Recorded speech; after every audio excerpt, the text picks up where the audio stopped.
This is my final installment, Buzzard Shields North. It's about his life from the time he was a child in Lubbock, Texas, through his service and the Army, and building troop barracks, and then in his surveying of the four corner of Colorado, Utah, Arizona, New Mexico. Then his time in the a Indian reservation that he'd done survey work on, and he found gold, he found uranium, he found a man that had been injured, helped him get back on his feet. They went through a time and went through a blast in the cave that they were working in. Both of them happened to be out of it. Both of them thought the other was dead because he couldn't find them. And they went their separate ways, not knowing.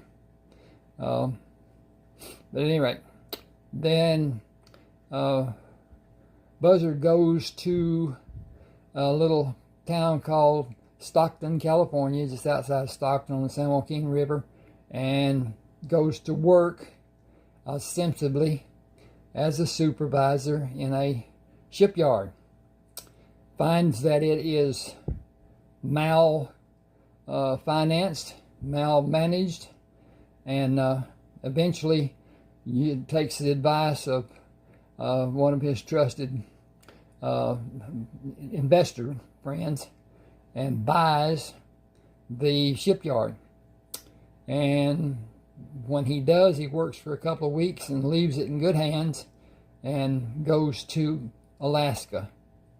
His nephew, who is actually older than him, lives in Alaska, had a mail route, and he also flew in the east side of Alaska and found places that he found gold in the streams, and knew that they could hunt gold.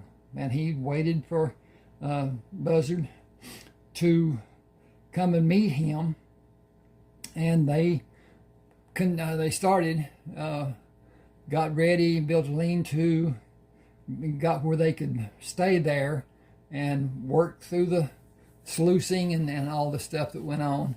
Got two brothers and a cousin of the two brothers to work with them, and the five of them worked for years and years at mining gold, selling it to one of the largest firms in America at the time, and became richer and richer and richer because they invested what they got. They didn't have much need for anything. At any rate, then Buzzard built a house over on the east side of Alaska, where hardly anyone lives even today. It's borders, it's close to Canada, but at any rate, this is a depiction of his bear. He found a cub that was just a few days old with its dead mother, and he enticed it, got it into a knapsack, and fed it, kept it, and it got to the point it was too big for him to handle, to get into the airplane or into the truck or anything. And he took her to the house that he built.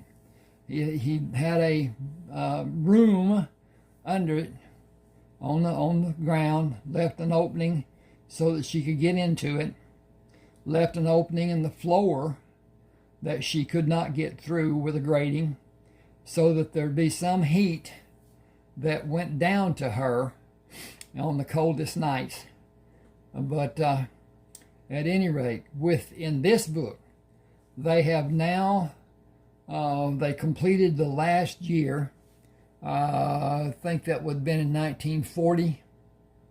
And the two of the brothers and the cousin, who would be Galen and Roger Mortensen, and then Billy, their cousin, talked about going to visit Spain, and they decided they would take time and fly to different portions of America, up into Montreal, St. John, Reykjavik, London, Paris, and down to Valencia, Spain. That was their thing. They found out, which was kind of surprising to them, that since they were listed as their fortunes were listed in certain magazines, trade magazines and whatever, they were well known, VIP, and they could not go without some form of protection. In England, especially, in France, even in Spain, because something happened in one of them, somebody being ransomed, abducted, and all this stuff, would be an international incident. So what they had planned, the freedom that they had planned to have, they did not have. And they did go fishing as they'd planned to do on the Mediterranean. It was not enjoyable because they weren't alone. They were chaperoned. They had to be, to remain safe. And they decided that the second day was the same as the first, and so they all wanted to go home. And it was not well received by the people who were with them, but they had been told that they would not be allowed to buy anything themselves. They could get anything they wanted, but the Spain would pay for it. The government of Spain would pay for it, and that just left them feeling like they were not being appreciated, and they didn't appreciate it being done to them. So they went back. The problem is, as soon as they left Spain, they went into France. A plane was waiting on them to take them to London. There was a plane waiting on them in London to take them to Reykjavik. And they had missed the flight to Reykjavik, and it only happened once a week. So they had the plane stay in Reykjavik for about 30 minutes extra until they could get there. Then they cleared out the front of the plane and left places for them to sit. The people on the flight didn't like it. One woman talked about it. She was from Canada, and Buzzard told her, this we're free, but you can't just do this and whatever. So anyway, they got to St. John's, and there they bought tickets because they had been given tickets up until that point coming back home, and flew to Montreal, and they were met by John Tenenbaum, who was part of the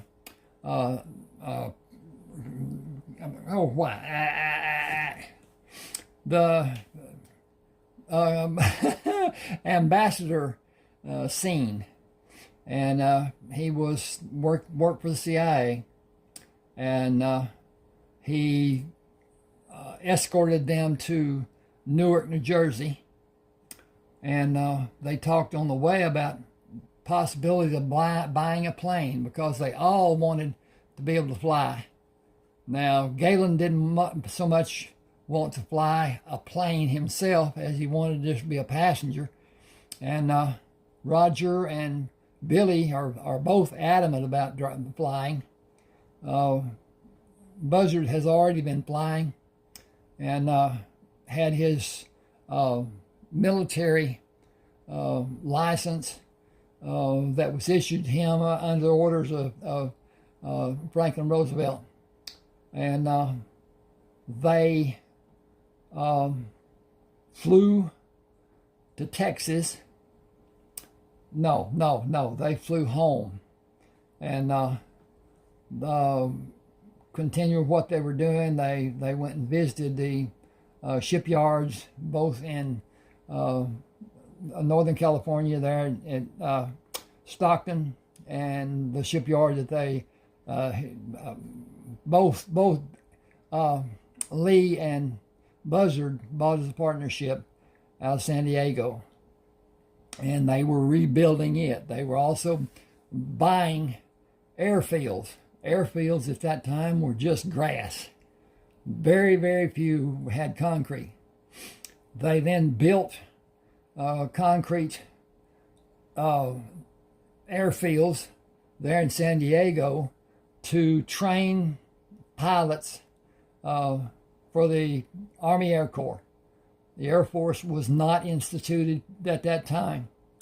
And even though the Navy and ground services were all came under the Army air. I don't even remember what it's called now. But anyway, I'm excited.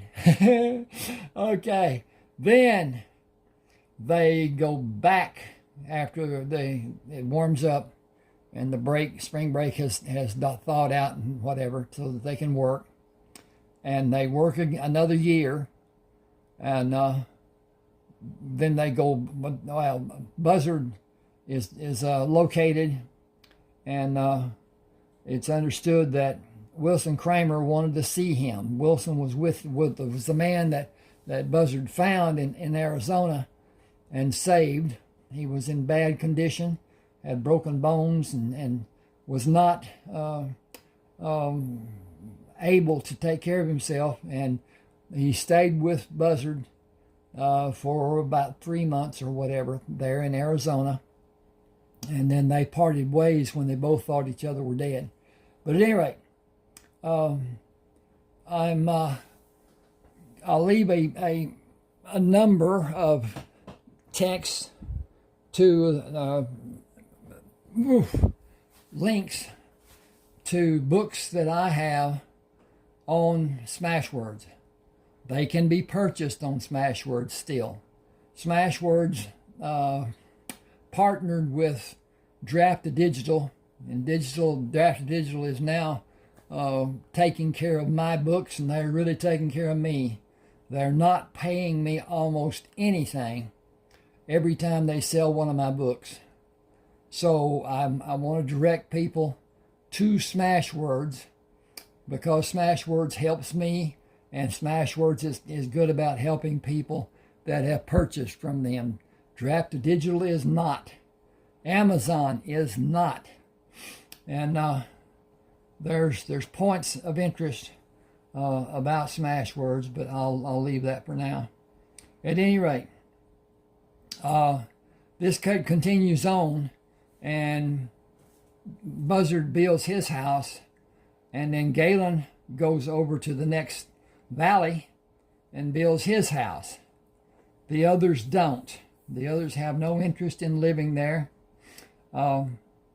Ruby, who is the bear, stays at his house, and he comes back one time and finds that there's another bear that is there, and Ruby and the bear greet each other, and then Ruby takes the bear under the house, and it relieves Buzzard's anxiety about Ruby being alone and not having the training that he could give her to help her forage for food and whatever.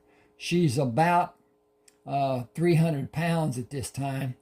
She's going to be around 500 because she's one of the largest bears in America.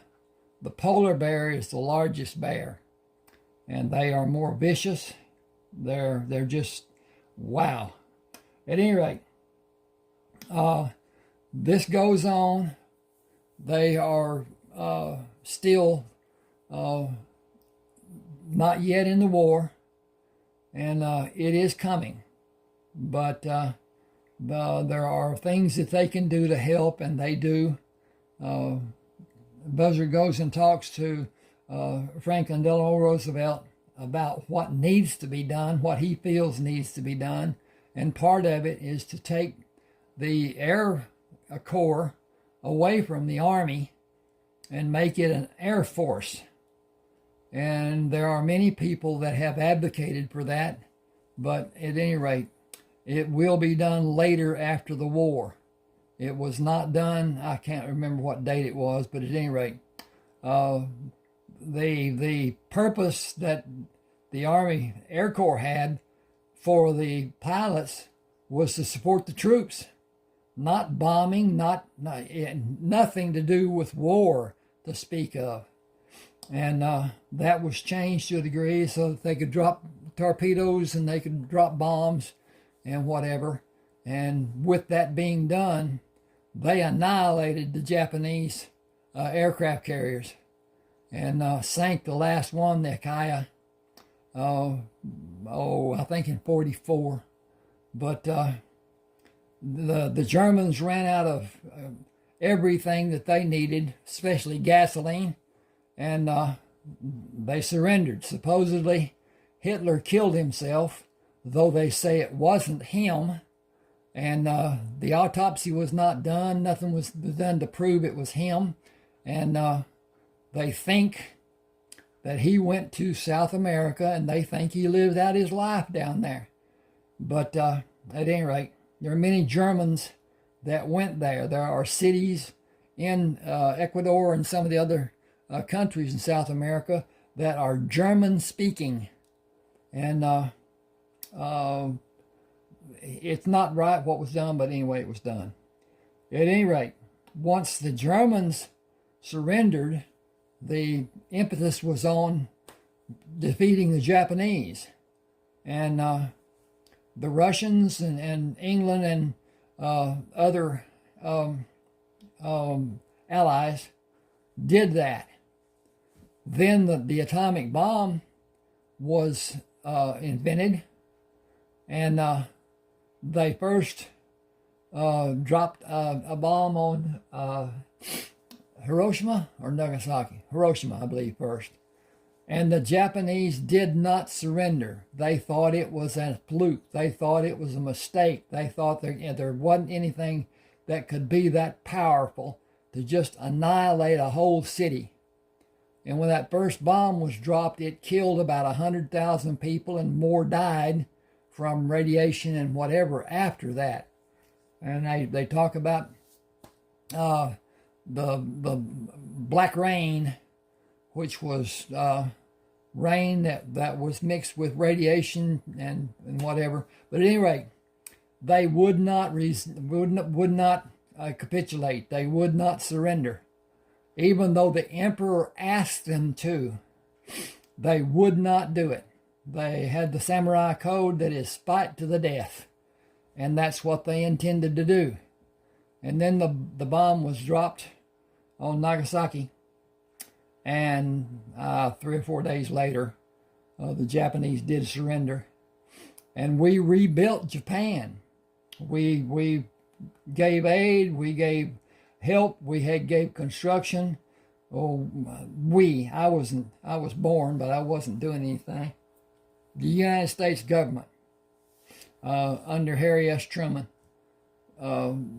did much to help with reputations of what had been destroyed.